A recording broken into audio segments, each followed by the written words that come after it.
حسن شيخ جبرة وأديك لو وريقاي عقف طارو هبين إما قريد دمو قريد دمو كجري كار كان جنيد لا على صوص بس السلام عليكم ورحمة الله. أنا قاعد بقينا قبل أسيرتها وحي لا هاي هذا الكيت سمع عنه ماذا فاهمين أنا إياكو فانسينية وحي لا هاي حظ الشيخ محمودو كاركان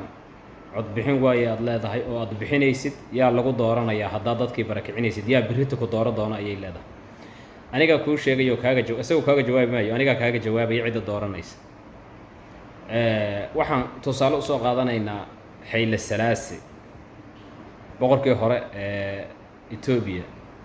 3 sano ka hor ayuu khudbad jeediyay baarlamaanka hor jeediyay wuxuu ku yiri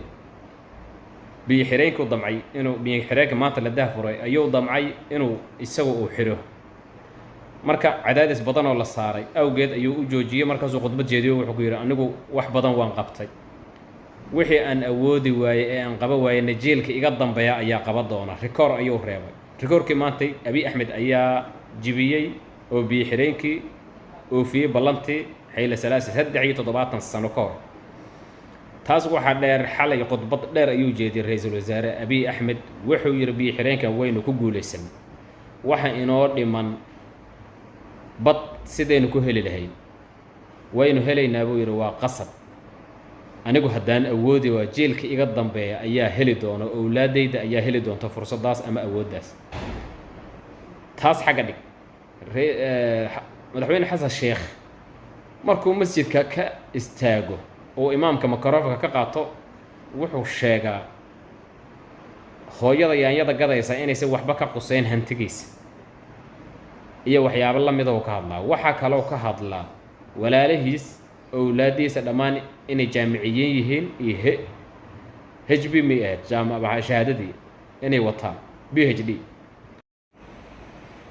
wuxuu inoo sheegaa PhD inay wataan PhD maadaama ay wataan muxuu kaaga baahan yahay adiga macodayno kaaga baahan yahay